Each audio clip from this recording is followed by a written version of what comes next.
रेखा की रसोई में आप सभी का स्वागत है। हम सब ने समोसा, टिक्की ऐसी चीज़ें तो बहुत खाई है। मैं आज बनाने जा रही हूँ नागपुर की प्रसिद्ध सांबर वड़ी।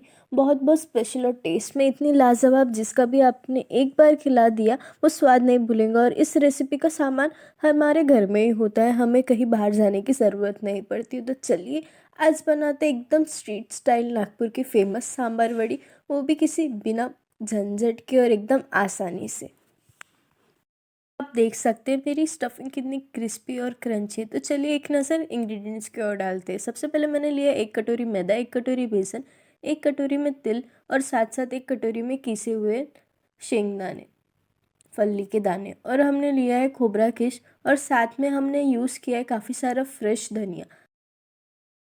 मैंने काफ़ी सारी क्वांटिटी में फ्रेश धनिया को यूज़ किया है, जिससे हमारे इसमें काफ़ी अच्छा फ्लेवर आएगा, साथ में फ्लेवर बढ़ जाएगा। अब हम उसमें ऐड करेंगे क्रस्ट किया हुआ धनिया, साबुत धनिया, साथ में कुछ मिर्च और अदरक लहसुन और नींबू का भी यूज़ कर खट्टा सा टेस्ट आएगा। तो चलिए अभी हम डो बनाना स्टार्ट करते हैं। सबसे पहले मैंने एक एक बाउल उसमें मैदा ऐड किया है, फिर हम एक बाउल उसमें बेसन ऐड करेंगे। अब हमारा मैदा और बेसन अच्छी तरह से ऐड हो चुका है। अब हम उसमें ऐड करेंगे लाल मिर्च पाउडर, फिर मैं उसमें ऐड करने जा रही हूँ कश्मीरी लाल मिर्च। अब हमारी लाल मिर्च अच्छी तरह से ऐड हो चुकी है। अब हम उसमें ऐड करेंगे नमक, स्वाद अनुसार नमक, आप अपने स्वाद के अनुसार नमक ऐड करेंगे। फिर हम उसमें ऐड करेंगे क्रश करके अजवाइन, जिससे हमारे इसमें नमकीन सा टेस्ट आएगा। साथ में हम एक पैन में ऑयल को गर्म कर कर उसमें ऑयल को ऐड करेंगे, जिससे क्या होगा, हमारा डो अच्छी तरह से लचीला लचीला बनेगा और साथ साथ हमें बनाने में काफ़ी आसानी होगी, जिससे हमें एकदम आसानी से बन जाएगा। अब हम उसे अच्छी तरह को इंग्रेडिएंट्स को ऐड कर कर उसे अच्छी तरह से स्पून लेकर उसे अच्छी तरह से चला लेंगे और उसे हाथों से मिला लेंगे। अब देखिए हम डो को अच्छी तरह से मिला लेंगे हाथों से, जिससे हमारे मसाले अच्छी तरह से पूरे बेसन और मैदे में अच्छी तरह से मिल जाएंगे। और साथ साथ हम चेक करेंगे कि उसकी क्वांटिटी प्रॉपर है या नहीं। अगर आपने अब तक मेरे चैनल को सब्सक्राइब नहीं किया तो सब्सक्राइब करना ना भूलें। साथ साथ लाइक कमेंट शेयर कर कर बताइए आपको रेसिपी कैसी लगी। अब हम उसमें थोड़ा सा पानी ऐड कर कर उसे अच्छी तरह से मिला लेंगे, जिससे हमारा डो अच्छी तरह से रेडी हो जाएगा। अब हम उसे हल्का हल्का पानी मिलाकर उसे ऐड करते रहेंगे और उसे अच्छी तरह से हाथों से मिलाते रहेंगे जब तक हमारा आटा अच्छी तरह से मिल ना जाए। और साथ में हमें बनाने में उसे हमें समझना है कि उसमें लचीलापन आ चुका है। अब हम अच्छे से डो को रेडी कर लेंगे, हाथों से उसे मिलाते रहेंगे जब तक हमारा डो अच्छी तरह से रेडी ना हो जाए। साथ साथ आप ध्यान रखिए कि हमें ज़्यादा सख्त नहीं रखना है। अब हमारा डो अच्छी तरह से अपना लचीलापन लेना स्टार्ट हो चुका है। अब हम डो को अच्छी तरह से रेडी कर कर एक साइड में रख देंगे। अब देख सकते हैं हमारा डो कितना सॉफ्ट और एकदम फुला फुला सा तैयार हुआ है। अब उसे ढककर थोड़ी देर रख लेंगे और स्टफिंग की तैयारी करेंगे। तो चलिए स्टार्ट करते हैं स्टफिंग की तैयारी। तो सबसे पहले मैंने एक पैन में ऑयल को गर्म कर कर उसमें ऐड करा है जीरा। फिर जो हमने मिर्च और अदरक को लिया था, हम उसे अच्छी तरह से थोड़ा सा कूट कर उसे भी ऐड कर लेंगे, जिससे हमारे इसमें एक मसालों का एक क्रिस्पी सा टेस्ट आएगा। फिर हम उसमें ऐड करेंगे तिल, और तिल मिलाने के बाद में हम स्पून लेकर उसे अच्छी तरह से चला लेंगे, जिससे हमारे तिल अच्छी तरह से मिल जाएंगे। अब हम तिल ऐड करने के बाद में उसमें ऐड करेंगे साबुत धनिया, जो हमने अच्छी तरह से कूट कर रख दिया था, जिसे हमने क्रस्ट कर कर रखा था, जिससे हमारे इसमें क्रिस्पीनेस सा टेस्ट आएगा। फिर हम उसमें ऐड करेंगे खोबरा किस, नारियल का किस। अगर आप चाहे तो उससे ज़्यादा क्वांटिटी में यूज़ कर सकते हैं। फिर स्पून लेकर हम उन्हें भी अच्छी तरह से मिला लेंगे और उसे चला लेंगे, जिससे क्या होगा, हमारे अच्छी तरह से टेक्सचर में अच्छी तरह से मिल जाएंगे और साथ साथ हमारी अच्छी तरह से इंग्रेडिएंट्स पक जाएंगे। तो ध्यान रखिए कि हमें इसे लो फ्लेम पर भी पकाना है, क्योंकि नहीं तो कई बार ऐसा होता है हम हाई फ्लेम पे पका लेते हैं, जिससे क्या होगा, नारियल का किश अच्छी तरह से पकेंगे नहीं और साथ साथ जल जाएंगे। अब हम उसमें ऐड करेंगे ग्राइंड किए हुए दरदरा शेंगदाने, फल्ली के दाने। अब हम स्पून लेकर उसे भी अच्छी तरह से चला लेंगे और चलाते रहेंगे, जिससे क्या होगा, टेक्सचर में अच्छी तरह से इंग्रेडिएंट्स में हमारा नारियल शेंगदाने अच्छी तरह से मिल जाएंगे।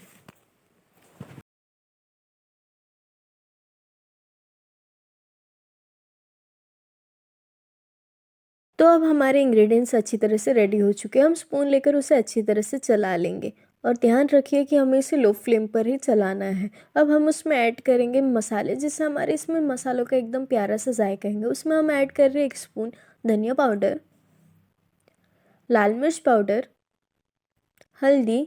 फिर इसे हम अच्छी तरह से चला लेंगे, जिससे हमारे मसाले अच्छी तरह से इंग्रेडिएंट्स में मिल जाएंगे और मसालों का जायका एकदम प्यारा सा आएगा। अब हम स्पून लेकर उसे अच्छी तरह से चला लेंगे और ध्यान रखिए कि हमें इसे हमेशा लो फ्लेम पर ही पकाना है, जिससे हमारे इंग्रेडिएंट्स अच्छी तरह से पकेंगे और साथ साथ उसमें अच्छी तरह से मॉइस्ट बने रहेंगे। अब हम उसमें ऐड करेंगे स्वाद अनुसार नमक। आप अपने स्वाद के अनुसार उसमें नमक ऐड करिए। अब हम स्पून लेकर उसे अच्छी तरह से चला लेंगे और ध्यान रखिए कि हमने पहले भी इंग्रेडिएंट्स में काफ़ी सारा नमक ऐड किया था, इसलिए हम नमक की क्वांटिटी ज़्यादा यूज़ नहीं करेंगे। फिर उसमें हम चटपटा सा मीठा सा स्वाद करने के लिए उसमें थोड़ी सी शक्कर को ऐड करेंगे, जिससे हमारे इसमें तीखा और चटपटा और नमकीन सा टेस्ट रहेगा। अब हम स्पून लेकर उसे अच्छी तरह से मिला लेंगे और थोड़े लो फ्लेम पर पकने देंगे, जिससे हमारी शक्कर भी अच्छी तरह से पक जाएंगी। अब हम उसमें चटपटा स्वाद बढ़ाने के लिए उसमें ऐड करेंगे नींबू रस। अगर आपके पास नींबू रस नहीं होगा तो आप उसमें चटपटा सा टेस्ट लाने के लिए चाट मसाला भी यूज़ कर सकते हैं। अब हम उसमें ऐड करेंगे हमारी फ्रेश कोतंबीर यानी कि धनिया। उसे अच्छी तरह से तोड़कर हमने धोकर अच्छी तरह से छोटे छोटे पत्ते तोड़कर रख दिए थे। अब हम उसे इंग्रेडिएंट्स में अच्छी तरह से स्पून लेकर चला लेंगे।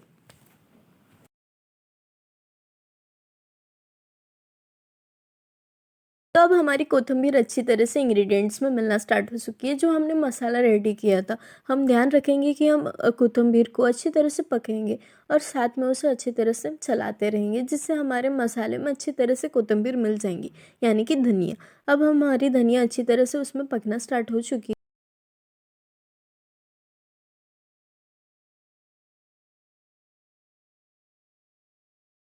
तो देखिए अब हमारी अच्छी तरह से कोथिंबीर यानी कि धनिया अच्छी तरह से इंग्रेडिएंट्स में मसालों में पककर उसका कलर आ चुका है। अब हम स्पून लेकर उसे अच्छी तरह से चला लेंगे और ध्यान रखेंगे कि पूरा मसाला अच्छी तरह से हमारे धनिया और कोथिंबीर में मिल जाए।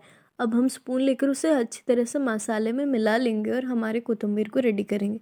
तो आप देख सकते हैं कि हमारा कितने अच्छे तरीके से मसाला रेडी हुआ है। पूरे उसमें साबुत धनिया केश नारियल केश उसमें पूरे नारियल और शेंगदाने सब अच्छी तरह से दिख रहे हो। साथ साथ टेक्सचर तो पूछिए ही मत, स्टफिंग इतनी अच्छी तैयार हुई तो हमारी वड़ी कितनी अच्छी तरीके से रेडी होंगी। अब हम इसे थोड़ी देर ठंडा होने के लिए रख लेंगे और साथ में जो हमने आटा गूंद कर रखा था अब हम उसे अच्छी तरह से चेक करेंगे। तो देखिए हमारा आटा कितना स्मूथ बना है। अब हम उसके गोले बनाकर रख लेंगे।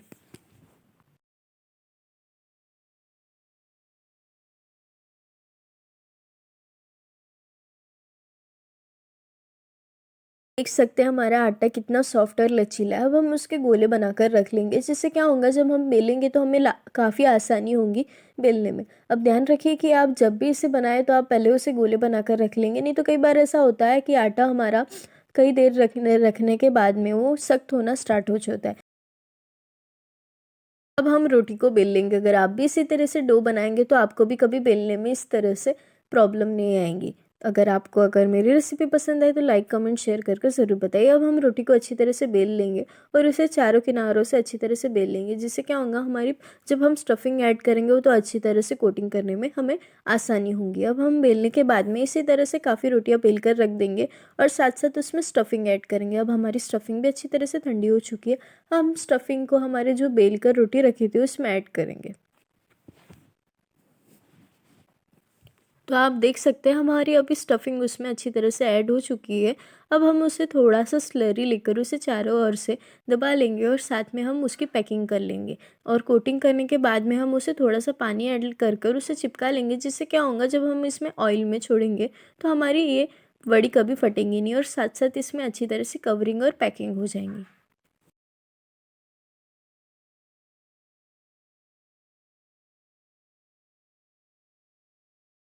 हमारी स्टफिंग कितने अच्छी तरीके से पैक हुई थी। अब हमें इसी तरह से काफ़ी सारी रोटियां बेल कर उसमें भी स्टफिंग को ऐड करेंगे।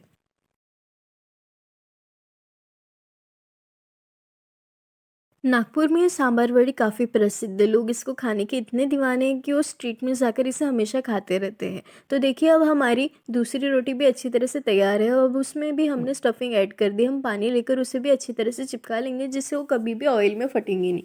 और ध्यान रखिए कि आप भी इसी तरह से चिपका लीजिए, जिससे आपकी भी स्टफिंग अच्छी तरह से पैक हो जाएंगी और आपको भी हमेशा आसानी होगी।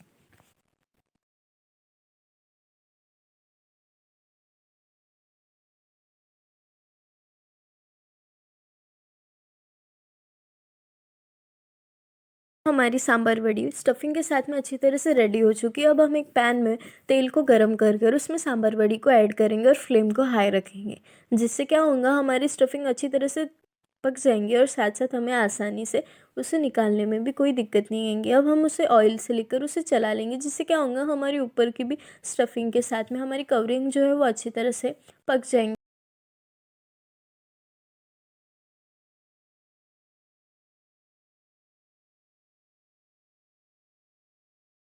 तो आप देख सकते हैं हमारी सांभर वड़ी कितनी क्रंची और कितनी क्रिस्पी है। अगर आप ऑयल लेकर उसे अच्छी तरह से ऊपर भी डालेंगे तो उससे क्या होगा, हमारी क्रिस्पीनेस बनी रहेंगी। अब हम उसे दूसरे साइड भी फ्लिप कर कर उसे दूसरे साइड से भी पका लेंगे। तो देख सकते हैं हमारे इसका कितना सुनहरा और कितना क्रिस्पीनेस आ चुकी है। अगर आप इस तरीके से ज़रूर बनाएंगे तो जो आप जिसको भी खिलाएंगे वो हमेशा आपकी रेसिपी को याद करेंगे।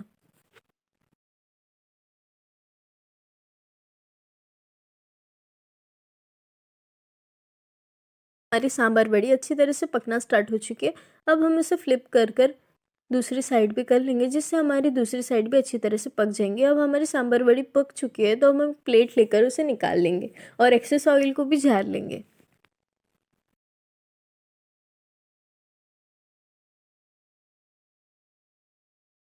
देख सकते हैं हमारी क्रिस्पी और कितनी क्रंची बनी है सांभर वड़ी। अगर आपको पसंद आए तो आप कमेंट और लाइक कर कर ज़रूर बताएं। तो आप अब हम दूसरी बार की भी इसी तरह से बेल कर उसमें स्टफिंग ऐड कर कर हम बहुत सारी उसमें सांभर वड़ी निकाल लेंगे। पैन को हम हमेशा ध्यान रखेंगे कि हम ऑयल को अच्छी तरह से गर्म करेंगे, नहीं तो क्या होगा, हमारा ऑयल अच्छी तरह से गर्म नहीं होगा ना, तो हमारी सांभर वड़ी उसमें अच्छी तरह से पकेंगी नहीं और साथ में उस पर क्रिस्पीनेस और क्रंचीनेस आएंगी नहीं।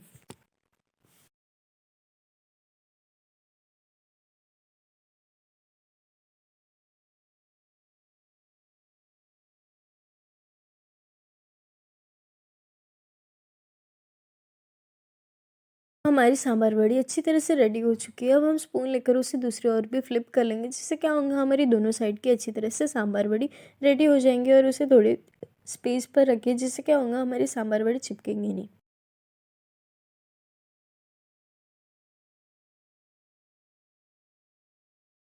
देख सकते हैं हमारी दूसरी सांभर वड़ी भी अच्छी तरह से पकना स्टार्ट हो चुकी है। एक साइड से पक चुकी है, तो अब हम उसे दूसरी साइड से फ्लिप कर कर दूसरी साइड को भी अच्छी तरह से पका लेंगे। और ध्यान रखिए कि हमें उसे हाई फ्लेम पर ही थोड़ा पकाना है, फिर बाद में लो फ्लेम करनी है, जिससे क्या होगा, हमारा ऑयल अच्छी तरह से हीट हो जाएगा और हमारी जो वड़ी है उस पर क्रिस्पीनेस और क्रंचीनेस बनी रहेंगी। अब हमारी वड़ी अच्छी तरह से रेडी हो चुकी है, तो अब इसे प्लेट में निकाल लेंगे।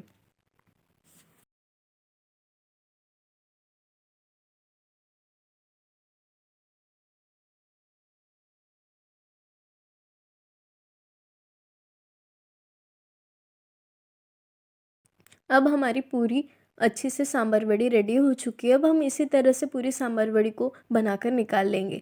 अगर आप भी किसी तरह से बनाना चाहते हैं तो आप इस तरीके से ज़रूर ट्राई करिए। अब हमारी सांभर वड़ी अच्छी तरह से स्टफिंग देखिए उसे वो अच्छी तरह से रेडी हो चुकी है। आप इसे चाहे तो सांभर वड़ी को कड़ी के साथ में सर्व करें। जब आप कड़ी में से डिप कर कर खाएंगे तो आपको इतनी पसंद आएंगे, और जब कोई भी किसी को भी आप खिलाएंगे तो वो तो पूछेगा किसने बनाया, और बोलेगा मुझे अगली बार भी ज़रूर यही खिलाइए।